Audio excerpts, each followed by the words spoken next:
Prions le Seigneur.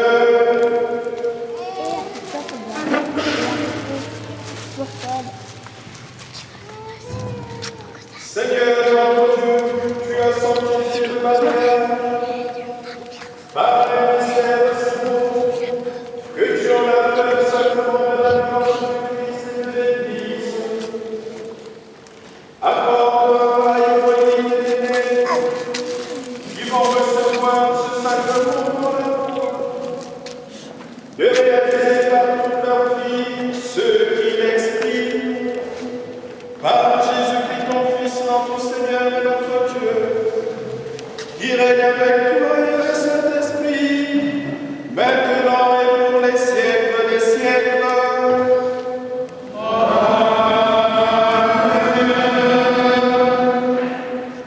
Nous nous asseyons pour écouter la première lecture.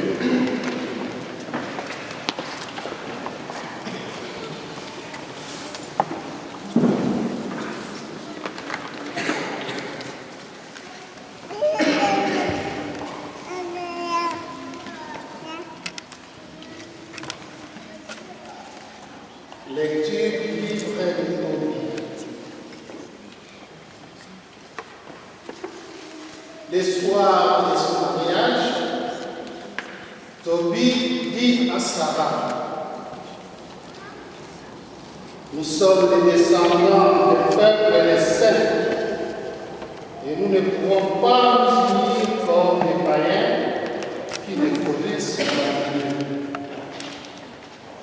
Qui se levèrent tous les deux et se mirent à prier ensemble avec ferveur. Ils demandaient à Dieu sa protection. Tobie disait: Seigneur, Dieu de nos pères, que le ciel et la terre te bénissent, ainsi que la mer, les sources, les fleuves et toutes les créatures qui s'y trouvent. C'est toi qui as fait Adam avec la glaise du sol et qui lui a donné Ève pour t'aider. Et maintenant, Seigneur, tu le sais, si je pousse cette vie d'Israël, ce n'est pas pour satisfaire mes passions, mais seulement pour désir de fonder une famille qui bénira ton nom dans la suite du siècle. Sarah dit à son tour: prends pitié de nous, Seigneur, prends pitié de nous. Puissions-nous vivre heureux jusqu'à notre vieillesse, tous les deux ensemble. C'est la parole du Seigneur.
Seigneur, Seigneur, pour entrer dans le royaume des cieux.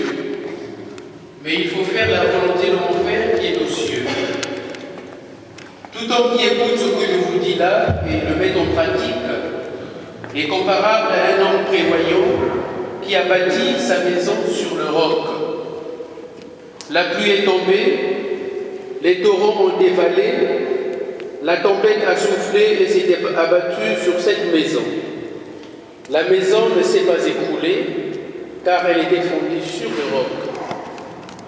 Et tout homme qui écoute ce que je vous dis là, sans le mettre en pratique, est comparable à un homme insensé qui a bâti sa maison sur le sable. La pluie est tombée, les torrents ont dévalé, la tempête a soufflé et elle a secoué cette maison. La maison s'est écroulée et son écroulement a été complet. Jésus acheva ainsi son discours. Les foules étaient frappées par son enseignement, car il parlait à un homme qui a autorité et non pas comme leurs scribes. Acclamons la parole de Dieu. Louange à toi, Seigneur Jésus. Veuillez vous asseoir.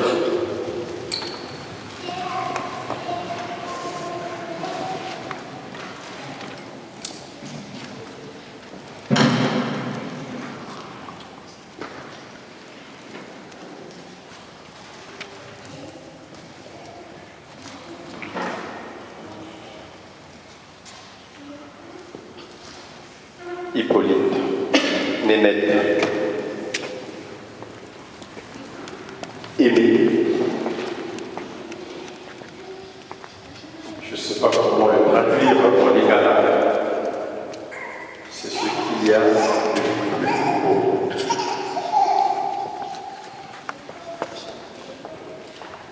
Je m'adresse d'abord à vous, cher Hippolyte, cher Nénette. Ce qui se passe aujourd'hui, c'est quelque chose d'inoubliable. Quelque chose que vous ne pourrez pas oublier. Bandeko bana banzambe bokoto. Ondeko.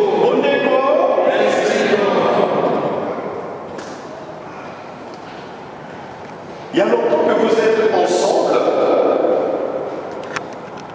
Il y a eu des gens aussi qui vous ont dit, mais quand est-ce que vous allez vous marier à l'église? Vous êtes déjà marié à la mairie. Aujourd'hui, le temps est arrivé. Vous avez pris votre temps pour réfléchir, pour méditer et pour prier. Et aujourd'hui, vous êtes ici dans cette église pour dire devant Dieu et devant nous tous ici rassemblés que vous l'avez gagné. Qu'est-ce que ça veut dire aimer? C'est très difficile de parler. Merci. C'est très difficile de parler de l'amour. Souvent, nous parlons des gestes de l'amour, des fruits de l'amour. Car si je parle de l'amour, mes amis, je n'ai rien dit. Et le mot aimer est tellement piégé, à tel point que beaucoup l'utilisent dans un contresens. Celui qui va aller braquer une bombe, il aime quelque chose, c'est-à-dire l'argent. Mais il peut tuer à cause de l'amour. Il y a un amour. L'amour mise sur un élément matériel.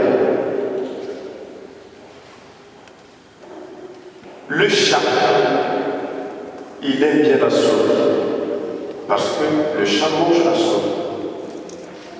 Mais qu'est-ce que ça veut dire, votre amour ici, que vous nous montrez, que vous nous manifestez? Cela s'appelle agapé.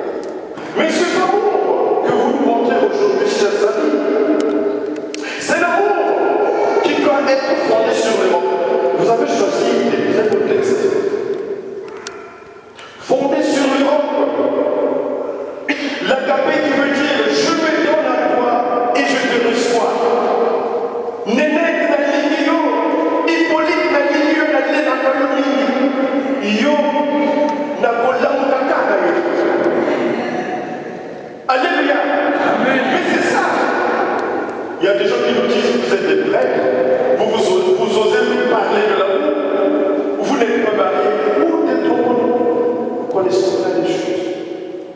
Il y a des gens qu'on écoute. Nous avons étudié. Et nous n'avons pas une expérience maritale, mais nous avons une expérience sur l'amour, car l'amour, il est universel. L'amour est universel. Si vous vous mariez, chers amis, aujourd'hui, c'est une grande joie. Je suis très ému. Je suis très ému. Je disais au père de Lisière, demain j'ai un très beau mariage. Je dirais l'un des beaux mariages. Je ne sais pas qu'est-ce que je vais raconter. Même dans la voiture, je dis, nous amis, mon voici. Je voudrais vous dire, chers amis, qu'aujourd'hui vous vous mariez et à travers vous, c'est aussi le mariage de vos deux frères. Mais aimer, c'est pas si simple que ça.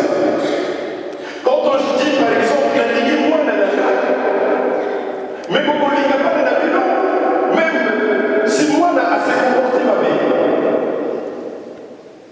À cause ça a toujours moi là, alléluia. Mais aimer, nous oublions parfois à une dimension aussi de petite. C'est pas si évident. Et vous savez comment Jésus nous a aimés? C'est en se donnant sur la croix. Voilà le signe par excellence de l'amour de Dieu sur nous, la foi. Mais ce n'est pas seulement la foi. En voyant cette foi, nous voyons la résurrection. Comme disait Paul, si le Christ n'était pas ressuscité, notre foi se révèle. Aujourd'hui, nous célébrons l'amour pour vous deux, cet amour qui sont racines dans les 4 piliers du mariage que vous connaissez par cœur, la fidélité. La fidélité, ces 4 piliers, s'ils sont absents, le mariage n'est pas valide. Le mariage n'a pas de sens. La fidélité qui consiste à dire je suis à toi. Et tu es l'unique homme, l'unique femme que j'ai rencontrée dans ma vie, qui fait mon plaisir, qui fait ma joie, jour et nuit. Ce qui veut dire que s'il y a, on n'est pas nombreux, on peut le sentir. S'il y a un monsieur qui regarde les nègres, c'est pour simplement lui dire, monsieur, c'est foutu pour vous. C'est foutu. Ou une dame, c'est foutu pour vous. Ça veut dire que cette fidélité, c'est pas seulement ce qu'on entend. Ah, je suis fidèle à toi, je m'attache à toi, tout ça c'est très important. Mais c'est aussi la fidélité, mes amis, aux engagements que vous prenez, aux engagements de votre mariage, ce que vous allez promettre là. Fidélité aussi à Dieu. Fidélité dans l'éducation de vos enfants. Ayez le temps de prier de temps en temps, de vous dire fidélité la mission que vous devez devoir et à votre et la fécondité. Vous avez déjà eu des enfants et aujourd'hui nous prions pour ces enfants. Christ de vie, Inès, Génico, Nédico. Alors j'ai pas oublié, tu ne vas pas me faire dire, tu penses que j'ai oublié. J'ai pas oublié. Vous, voilà les fruits de l'amour. Mais qu'est-ce que ça change cette célébration aujourd'hui? C'est la question que je vous ai posée quand nous nous sommes préparés, à laquelle vous avez du mal à répondre. Qu'est-ce que ça change? Vous vous aimez, vous avez des enfants, vous allez vous marier, mais ça change quoi? Beaucoup de mariés ont du mal, les futurs mariés ont du mal à répondre à cette question, et je pense que c'est vrai. Je sais pourquoi ils ont du mal. Parce qu'il y en a qui s'imaginent qu'après cette célébration, si je croise les bras, si je ne fais pas d'effort, je vais toujours aimer. Mais l'amour, c'est un engagement, c'est une donation à l'autre. Qu'est-ce que ça change? C'est la bénédiction que vous allez recevoir de Dieu qui vous dit, vous vous aimez, vous êtes déjà sur le bon chemin. C'est aussi un encouragement de Dieu. C'est un sacrement, c'est-à-dire signe visible par lequel